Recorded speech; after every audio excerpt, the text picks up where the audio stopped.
Friends, എയ്ഡറിന്റെ മറ്റൊരു വീഡിയോയിലേക്ക് എല്ലാവർക്കും സ്വാഗതം.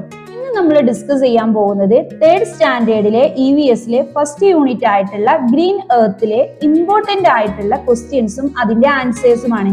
അപ്പൊ വീഡിയോ നിങ്ങൾക്ക് യൂസ്ഫുൾ ആയാൽ ലൈക്ക് ചെയ്യാൻ മറക്കരുത്. ഒട്ടും വൈകാതെ വീഡിയോയിലേക്ക്.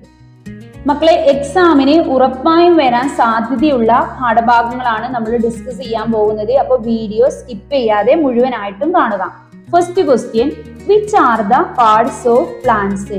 ഏതെല്ലാമാണ് സസ്യത്തിന്റെ ഭാഗങ്ങൾ അല്ലെങ്കിൽ ചെടിയുടെ ഭാഗങ്ങൾ അടയാളപ്പെടുത്താനായിരിക്കും നമുക്ക് ക്വസ്റ്റ്യൻസ് ഉണ്ടായിരിക്കുക. അപ്പൊ നമുക്ക് ഇതുപോലെ ഒരു സസ്യത്തിന്റെ ചിത്രം തന്നിട്ടുണ്ടാവും, അതിന്റെ ഭാഗങ്ങൾ അടയാളപ്പെടുത്താനുണ്ടാവും. അപ്പൊ മക്കളെ, നമുക്കറിയാം ഏറ്റവും താഴ്ഭാഗത്ത് ആരാണ്?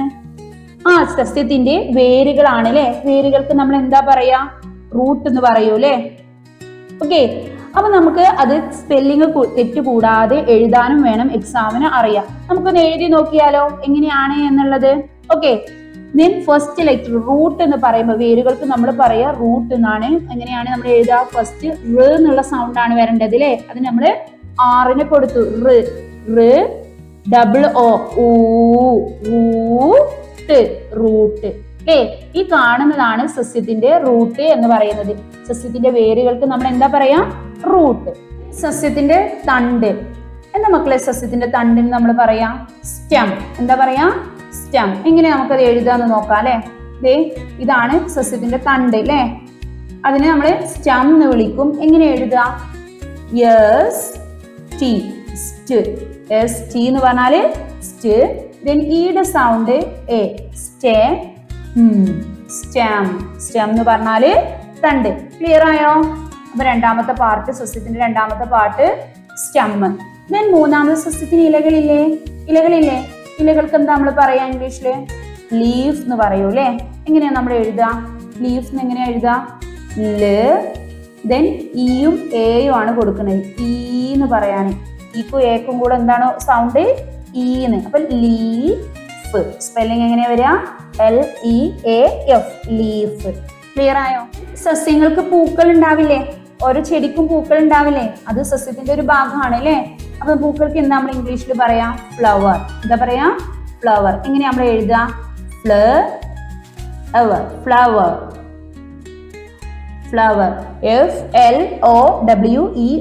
ഫ്ലവർ. ദെൻ പൂക്കൾ ഉണ്ടായി കഴിഞ്ഞാൽ പിന്നെ സസ്യത്തിന് എന്തുണ്ടാവും? കായകൾ ഉണ്ടാവും അല്ലെ, ഫലം ഉണ്ടാവും അല്ലെ. അത് നമ്മൾ എന്താ പറയാ? ഫ്രൂട്ട് എന്ന് പറയൂ അല്ലെ. അപ്പൊ നമുക്കതൊന്ന് എഴുതി നോക്കാം അല്ലെ. Fruit.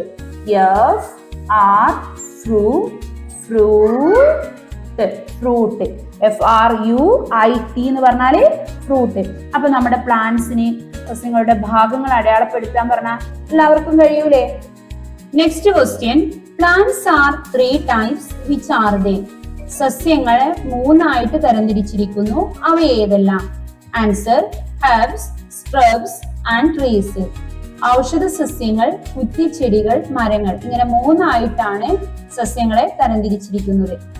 Third question, what are the features of herbs, shrubs and trees? നമുക്കറിയാം സസ്യങ്ങളെ 3ആയി തരംതിരിച്ചിരിക്കുന്നുണ്ട്, ഹെർബ്സ്, shrubs ആൻഡ് ട്രീസ്. ഇനി അവ ഓരോന്നിന്റെയും ഫീച്ചേഴ്സ് എന്താ മക്കളെ? ഫീച്ചേഴ്സ് എന്ന് പറഞ്ഞാല് അതിന്റെ പ്രത്യേകതകൾ, ഓരോ വിഭാഗത്തിന്റെയും പ്രത്യേകതകൾ എന്തൊക്കെയാണ് എന്നാണ് നമ്മൾ ഇനി ഡിസ്കസ് ചെയ്യാൻ പോകുന്നത്. അപ്പൊ ഫസ്റ്റ് വൺ, ഹെർബ്സ്. ഹെർബ്സ് എന്ന് പറഞ്ഞാൽ എന്താണ്? ഔഷധ സസ്യങ്ങളാണ് അല്ലെ. ഔഷധ സസ്യങ്ങളാണ്.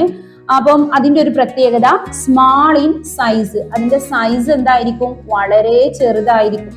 മറ്റു സസ്യങ്ങളെ അപേക്ഷിച്ചിട്ട് അതിന്റെ വലുപ്പം ചെറുതായിരിക്കും. then stem is soft stem ആയിരിക്കും. then short lived എന്ന് പറഞ്ഞാല് ഓരോന്നിനും കുറഞ്ഞ കാലം ആയുസ്സേ ഉണ്ടാവുള്ളൂ. കുറച്ച് കാലത്തേക്ക്, ഒരു ഷോർട്ട് പീരീഡ് അത് എന്ത് ചെയ്യുള്ളൂ? ജീവിച്ചിരിക്കുള്ളൂ. then not deep roots, ആഴത്തില് ഭൂമിയുടെ അടിയിലേക്ക് ഊർന്നിറങ്ങുന്ന വേരുകളൊന്നും അതിനില്ല. അപ്പൊ 4 points ആണ്. വളരെ സിമ്പിൾ ആണ്. എങ്ങനെ പഠിക്കാം നമുക്ക്? Small in size, stem is soft, short lived and no deep roots. Clear അല്ലേ? അതിന് ഉദാഹരണമാണ് സ്പിനാച്ച്, ആടി, തുമ്പ. എന്താ മക്കളെ സ്പിനാച്ച് എന്ന് പറഞ്ഞാല്? സ്പിനാച്ച് എന്ന് പറഞ്ഞാല് ചീര. ദെൻ പാഡി, നെല്ല്, തുമ്പച്ചെടി. ഇതെല്ലാം ഇതിന് ഉദാഹരണങ്ങളാണ്. ഇവയെല്ലാം വളരെ കുറഞ്ഞ വലുപ്പത്തിലേ ഉണ്ടാവുള്ളൂ. വളരെ ഇതിന്റെ സൈസ് എന്തായിരിക്കും? ഇവയെല്ലാം ചെറിയ സൈസിലായിരിക്കും. അതുപോലെ അതിന്റെയൊക്കെ തണ്ടുകളൊക്കെ വളരെ സോഫ്റ്റ് ആയിരിക്കും. കുറച്ച് കാലയളവേ അത് ജീവിക്കുള്ളൂ. ദെൻ അതിനൊന്നും ആഴത്തിലുള്ള വേരുകൾ ഉണ്ടാവില്ല. അതാണ് ഇതിന്റെ 4 പോയിന്റ്സ് കേട്ടോ. ക്ലിയർ അല്ലേ?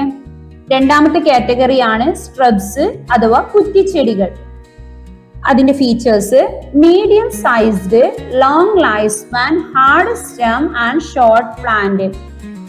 അധികം ഉയരമൊന്നും ഇല്ലാതെ ഷോർട്ട് ആയിട്ട് മീഡിയം സൈസിൽ വരുന്നതാണ് സ്ട്രബ്സ് എന്ന് പറയുന്ന. മീഡിയം സൈസിൽ വരുന്ന സസ്യങ്ങളാണ് സ്ട്രബ്സ് കാറ്റഗറിയിൽ പെടുന്നത്. ഓക്കെ, കുറ്റിച്ചെടികളിൽ പെടുന്നത്. അതിന് ലോങ് ലൈഫ് സ്പാൻ ആയിരിക്കും. നമ്മുടെ ഹെർബ്സിനെ അപേക്ഷിച്ചിട്ട് വളരെയധികം കൂടുതൽ കാലം അത് ജീവിക്കും. ദെൻ അതിന്റെ സ്റ്റെമ്മ് ഹാർഡ് സ്റ്റെം ആയിരിക്കും. കുറച്ച് കട്ടിയുള്ള സ്റ്റെം ആയിരിക്കും. നമ്മുടെ ഹെർബ്സ് നമ്മൾ തൊട്ടാ പൊട്ടി പോകുന്ന സോഫ്റ്റ് സ്റ്റെം ആണെങ്കിൽ സ്ട്രബ്സിൻ്റെത് അതിനേക്കാൾ കുറച്ചും കൂടെ ഹാർഡ് ആയിട്ടുള്ള സ്റ്റെം ആയിരിക്കും. അപ്പം 4 പോയിന്റ്സ് ആണ്: medium size, long life span, hard stem and short plant. ഇനി എന്തൊക്കെയാണ് അതിന് ഉദാഹരണങ്ങൾ? ഫോർ എക്സാമ്പിൾ, ഹിബിസ്കസ് ചെമ്പരത്തി, ഇക്സോറ തെച്ചി, ദെൻ റോസ് ചെടി. ഇത് 3 ഇതിന്റെ ഉദാഹരണങ്ങളാണ്. ക്ലിയർ ആയോ? തേർഡ് കാറ്റഗറിയാണ് ഇപ്പൊ നമ്മൾ 3 തരംതിരിച്ചിരിക്കുന്നതെന്ന് പറഞ്ഞു. 1 ഹെർബ്സ്, 2 സ്ട്രബ്സ്, 3 ട്രീസ്. ഇനി ട്രീസ് ആണ്. തേർഡ് കാറ്റഗറിയിൽ പെട്ടതാണ് ട്രീസ്. എന്തൊക്കെയാണ് മക്കളെ ട്രീസിന്റെ പ്രത്യേകതകള്? അവിടെ ചിത്രം കാണുന്നുണ്ട് അല്ലെ? എന്താണ്? ഒരു മാവിന്റെ ചിത്രമാണ് കൊടുത്തിട്ടുള്ളത് അല്ലെ? മാവ് എങ്ങനെയാണ്? വളരെ വലുതായിട്ടല്ലേ, വളരെ ഉയരത്തിലല്ലേ മാവ് നിൽക്കുക? അത്രയും വലിപ്പം വെക്കില്ലേ? ചെറിയ സസ്യാണോ അതോ വലിയ സസ്യാണോ? വലിയ സസ്യാണ് അല്ലെ? അപ്പൊ first point, grow very tall. വളരെ ഉയരത്തില് വളരെ വലുതായിട്ടാണ് എന്ത് ചെയ്യുന്നത്?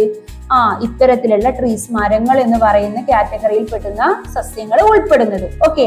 Then second point, very hard stem. നമുക്ക് പോയി പൊട്ടിക്കാൻ കഴിയോ? നമ്മുടെ സ്ട്രബ്സ് ആണെങ്കിൽ നമുക്കൊരു കത്തിയൊക്കെ വെച്ചിട്ട് പൊട്ടിക്കാം അല്ലെ? മാവ് എങ്ങനെയാ? നമുക്ക് കത്തി കൊണ്ട് എങ്ങാനും വെട്ടിമുറിക്കാൻ പറ്റുമോ? ഇല്ല അല്ലെ? നമ്മള് അതിന് മെഷീനൊക്കെ കൊണ്ടുവന്നിട്ടാണ് കട്ട് ചെയ്ത് മാറ്റുന്നത്. അപ്പൊ അത്രയും വെരി ഹാർഡ് സ്റ്റെം ആണ്. Okay. Then long life span ആണ്. വർഷങ്ങളോളം ജീവിക്കും. വളരെ ലോങ് ലൈഫ് സ്പാൻ ആണ് അതിനുള്ളത്. ദെൻ ഡീപ്പ് റൂട്ട് ആണ്. നമുക്കൊന്ന് പിടിച്ചു പറിച്ചാൽ കിട്ടുമോ? നമ്മുടെ ഹെർബ്സിനെ പോലെ നമ്മുടെ ഹെർബ്സ് എങ്ങനെയാണ്? ഡീപ്പ് റൂട്ട് എന്നാ പറഞ്ഞിട്ടുള്ളത്. അതായത് ആഴത്തിലുള്ള വേരുകൾ ഇല്ല എന്നാ പറഞ്ഞിട്ടുള്ളത്. നമ്മളെ കൈക്കൊണ്ട് ഇങ്ങനെ പിടിച്ചെടുത്താൽ കിട്ടുന്നതാണ് എന്ത്? ഹെർബ്സ് എന്ന് പറയുന്നത്. എന്നാൽ ട്രീസ് എങ്ങനെയാ? ട്രീസിന്റെ വേര് മണ്ണിന്റെ അടിയിലൂടെ പോയിട്ട് വളരെ ആഴത്തിലുള്ള വേരുകളാണ്. അതാണ് ഡീപ്പ് റൂട്ടഡ് എന്ന് പറഞ്ഞത്. അപ്പൊ 4 പോയിന്റ്സ് ആണുള്ളത്. First one, grow very tall. Then second point, very hard stem. Third point, long life span. Fourth, deep rooted. ഇങ്ങനെ 4 പോയിന്റ്സ് ആണ് നമുക്ക് പഠിക്കാനുള്ളത്. അതിന് ഉദാഹരണങ്ങളാണ് mango tree, Jack fruit tree, ബനിയൻ ട്രീ. മാംഗോ ട്രീ എന്ന് പറഞ്ഞാല് മാവ്, ജാക്ക് ഫ്രൂട്ട് ട്രീ പ്ലാവ്, ദെൻ ബനിയൻ ട്രീ ആൽമരം. ഇങ്ങനെയുള്ള സസ്യങ്ങളെല്ലാം വളരെ ഉയരത്തിലുള്ള വലിയ മരങ്ങളെല്ലാം ട്രീസ് എന്ന് പറയുന്ന കാറ്റഗറിയിലാണ് പെടുന്നത്. ക്ലിയർ ആയോ? തേർഡ് ക്വസ്റ്റ്യൻ എല്ലാവർക്കും ക്ലിയർ ആയോ? ട്രീസ് എന്ന് പറയുന്ന കാറ്റഗറിയിൽ ഏതൊക്കെയാണ് ഉൾപ്പെടുക മക്കളെ? Mango tree, Jack fruit tree, ബനിയൻ ട്രീ. എന്തൊക്കെയാണ് അതിന്റെ ഫീച്ചേഴ്സ്?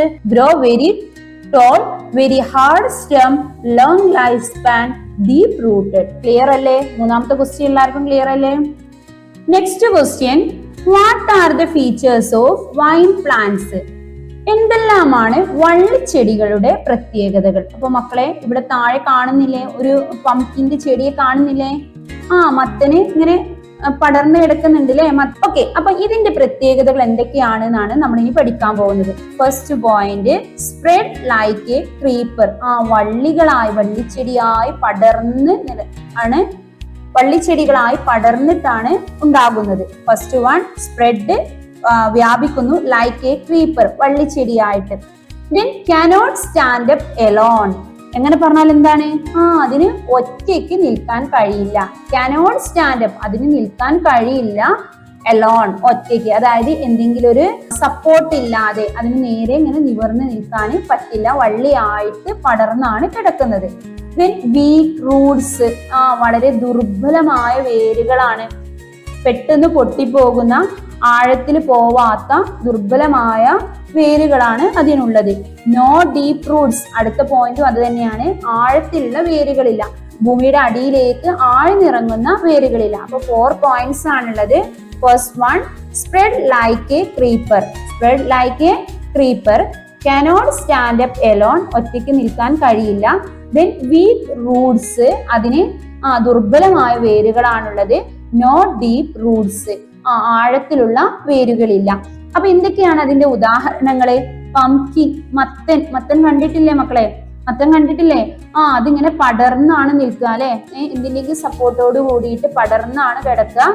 ഒരിക്കലും അതിനിങ്ങനെ നേരെ നിവർന്ന് വളരാൻ കഴിയുന്നില്ല. മറ്റൊന്ന് പീ, പയർച്ചെടിക്കൊക്കെ നമ്മൾ എന്താണ് സപ്പോർട്ടായിട്ട് ഒരു വടിയൊക്കെ വെച്ചു കൊടുക്കൂലേ. കുക്കുംബർ, ഇതെല്ലാം ഇതിന്റെ ഉദാഹരണങ്ങളാണ്. ക്ലിയർ ആണോ? Next question, what are the features of water plants? എന്തെല്ലാമാണ് വാട്ടർ പ്ലാന്റ്സിന്റെ പ്രത്യേകതകൾ? എന്താ മക്കളെ വാട്ടർ പ്ലാന്റ്സ് എന്ന് പറഞ്ഞാലേ? പ്ലാന്റ്സ് ഇൻ എ വാട്ടർ, അല്ലെങ്കിൽ plants lived in A water. വെള്ളത്തില് വളരുന്ന ജീവിക്കുന്ന സസ്യങ്ങളെയാണ് നമ്മൾ എന്ത് പറയുന്നത്? വാട്ടർ പ്ലാന്റ്സ് എന്ന് പറയുന്നത് അല്ലെ. അങ്ങനെയുള്ള വാട്ടർ പ്ലാന്റ്സിന്റെ പ്രത്യേകതകൾ എന്തെല്ലാമാണെന്നാണ് ക്വസ്റ്റ്യൻ. അപ്പൊ എന്തൊക്കെയാണ് മക്കളെ വെള്ളത്തിൽ വളരുന്ന സസ്യങ്ങളുടെ പ്രത്യേകതകള്? First one, floating, then flexible and strong stem. വളരെ സിമ്പിൾ ആയിട്ടാണ് പോയിന്റ്സ് കൊടുത്തിട്ടുള്ളത് കേട്ടോ. ഫ്ലോട്ടിംഗ് ആൻഡ് ഫ്ലെക്സിബിൾ എന്ന് പറഞ്ഞാൽ എന്താണ്? നല്ല വഴക്കമുള്ള, അതുപോലെ ഫ്ലെക്സിബിൾ ആയിട്ടുള്ള, വെള്ളത്തിന്റെ ഒഴുക്കിനനുസരിച്ച് അങ്ങോട്ടും ഇങ്ങോട്ടും വഴക്കമുള്ള നല്ല ഫ്ലെക്സിബിൾ ആയിട്ടുള്ള സസ്യങ്ങളായിരിക്കും. ഓക്കെ.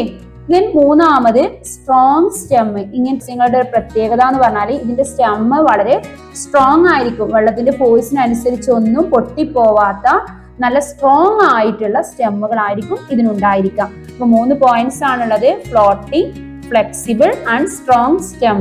അതെന്തൊക്കെയാണ് അതിന്റെ ഉദാഹരണങ്ങൾ? For example, lotus, water lily, azolla, then African moss. അപ്പൊ എന്തൊക്കെയാ മക്കളെ നമ്മൾ ഇന്ന് പഠിച്ചിട്ടുള്ളത്? ഫസ്റ്റ് പാർട്സ് ഓഫ് പ്ലാന്റ്സ് അല്ലെ, സസ്യങ്ങളുടെ ഭാഗങ്ങൾ നമ്മൾ പഠിച്ചു. ദെൻ സസ്യങ്ങളെ 3ആയിട്ട് തരംതിരിച്ചിട്ടുണ്ട്. Herbs, shrubs and trees. പിന്നെ അതിന്റെ ഓരോന്നിന്റെയും ഫീച്ചേഴ്സ് പഠിച്ചു അല്ലെ. ഹെർബ്സ് എന്ന് പറഞ്ഞാൽ എന്താ പഠിച്ചു, സ്ട്രബ്സ് അതിന്റെ ഫീച്ചേഴ്സ് പഠിച്ചു, അതുപോലെ ട്രീസിന്റെ നമ്മൾ പഠിച്ചു. ദെൻ വൈൻ പ്ലാന്റ്സിന്റെ 4th ക്വസ്റ്റ്യൻ ആയിട്ട് നമ്മൾ പഠിച്ചത് എന്താണ്? Features of vine plants. Vine പ്ലാന്റ്സിന്റെ പ്രത്യേകതകൾ പഠിച്ചു. അത് കഴിഞ്ഞ് ലാസ്റ്റ് വൺ നമ്മൾ വാട്ടർ പ്ലാന്റ്സിന്റെ പ്രത്യേകതകളും പഠിച്ചു.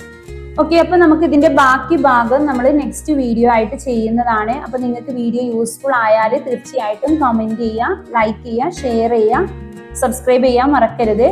അപ്പം നമ്മൾ ഇതുപോലെ കുട്ടികൾക്ക് ഇൻഡിവിജ്വൽ ആയിട്ടും അതുപോലെ ഗ്രൂപ്പായിട്ടും ട്യൂഷൻ നൽകുന്നുണ്ട്. ട്യൂഷൻ ആവശ്യമുള്ളവർ സ്ക്രീനിൽ കാണുന്ന നമ്പറിൽ കോൺടാക്ട് ചെയ്യുക. Okay, by.